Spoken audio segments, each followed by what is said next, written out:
In this clip, I will take you step by step through the easiest way of priming a canvas.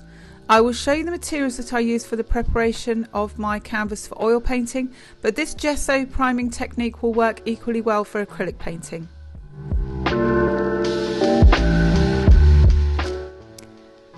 Some of you may have heard artists talking about gesso, but may not be familiar with what it is. Gesso is similar to white acrylic paint, only it is thinner. It dries hard, making the surface more stiff. Gesso primes the canvas surface for painting. Some oil painting artists would not consider using acrylic gesso to prime their canvas, but if the process is done correctly, this method is perfectly acceptable. It is suggested that you should use 3 to 4 layers of gesso if using oils, so that the oils don't sink into the canvas and have dull patches on the painting. As it's an acrylic paste paint, it's obviously a perfect choice for priming your acrylic paintings. The gesso that I'm using in today's demonstration is Winsor & Newton Galleria White Gesso Primer, but obviously you can use whatever primer of your choice. I will also be mixing some black acrylic paint into the gesso, and I will do this before I start the priming process because I want to make sure that it's well mixed. And I'm using this Tupperware container for the simple reason I want to make sure that it is totally mixed up before I start the priming process. There may be some little elements within this when I am putting the paint onto the canvas where it starts to smear, but it will come out during the painting process. So you will see me putting the acrylic paint into the container, and then I will add the primer to this and give it a good mix before we start painting. You can obviously experiment and add whatever colour you like to the base of your gesso paint. I'm using black because I want to create a grey background, because the background of my painting will be mainly a grey colour. Just look to the background of your image to pick out whatever colour you want.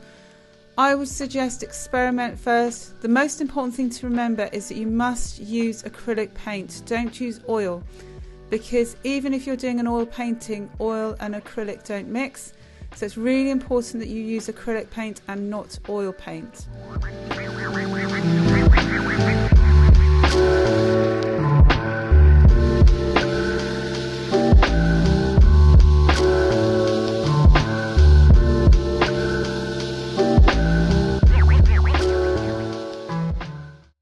So there are 3 main tools that you will need for this next process for painting your canvas in a really easy way. The first one is a paint pad, and this one came with a handle. I bought this from a hardware store, but you can also buy these from Amazon. I've put a link in the description below. I would suggest that you have enough pads for each layer, so I have 3 pads in total for each layer. I also have this small sponge paintbrush, which I use for painting the sides. These ones I got from Amazon, and they come in a variety of sizes for different edges. You will also need a small sanding block. One of the spongy ones are great because they give to the surface of the canvas. And again, I've put a link in the description below for this so that you can buy this, and they are great for sanding canvases because they really give to the surface of the canvas and give a really soft finish to your sanding.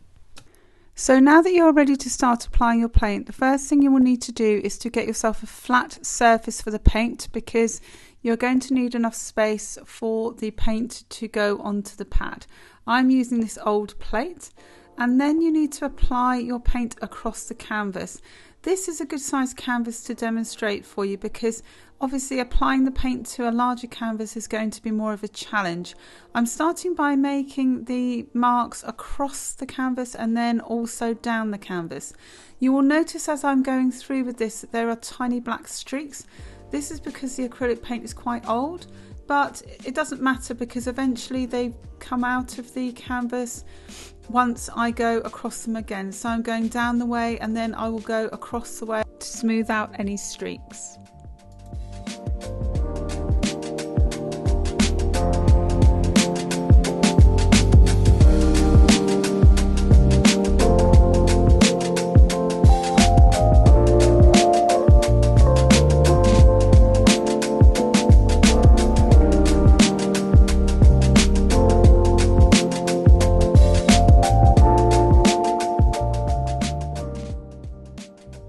You can probably see here on the left a couple of black streaks, but eventually they brush out with application of more paint.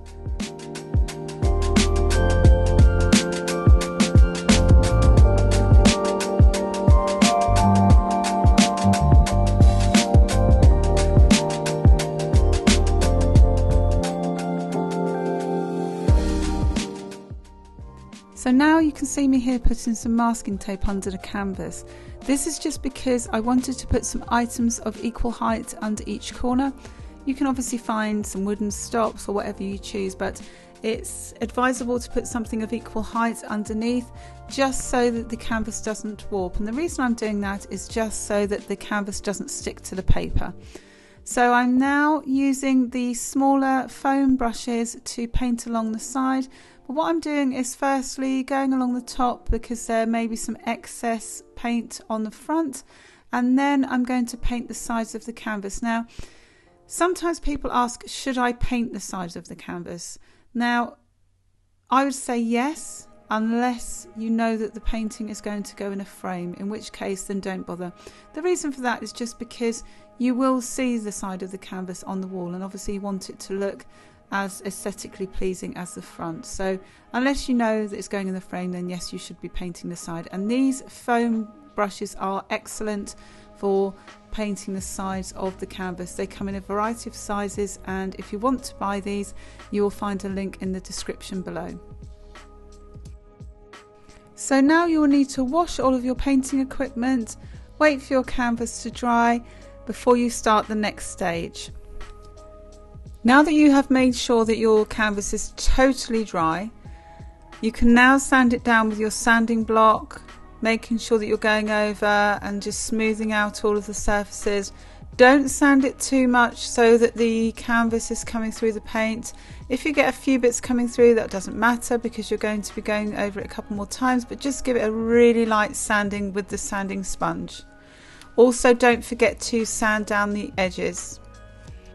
Then it's time to apply the second layer of paint. Make sure that you stir the gesso if you have mixed a colour before you start applying, because there may be some little lumps in there. Remember I said to you about the fact that that acrylic paint that I was using was quite old, which probably wasn't a good idea, but it doesn't matter. And then just make sure that you are adding enough and apply your second layer. It's really easy to miss and get some patches in your gesso when you are applying a second layer, but just go over and double check that you don't have those.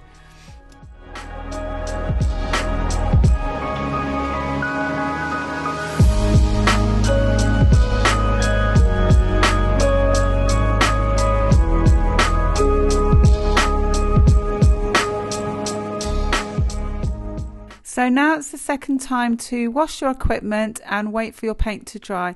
I cannot stress how much easier it will be if you have a paint pad for each of the times you are going to coat your canvas. So if you are going to do 3 coats, I would suggest you have 3 pads, because then you won't have to wait for your pads to dry. This time around I am gessoing my canvas in winter around Christmas time, and I left my paint pad to dry for 48 hours and it was still wet. So I would suggest that you have 3 of these pads, because then it will mean that you won't have to wait for it to dry. Now on to the second layer of sanding. Remember, don't sand too heavily. This is why you have the sanding sponge.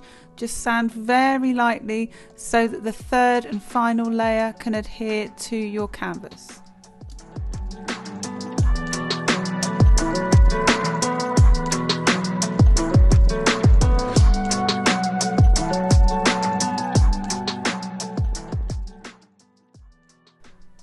On this application, again, we get some black strokes. However, with the downward stroke, they soon get taken out.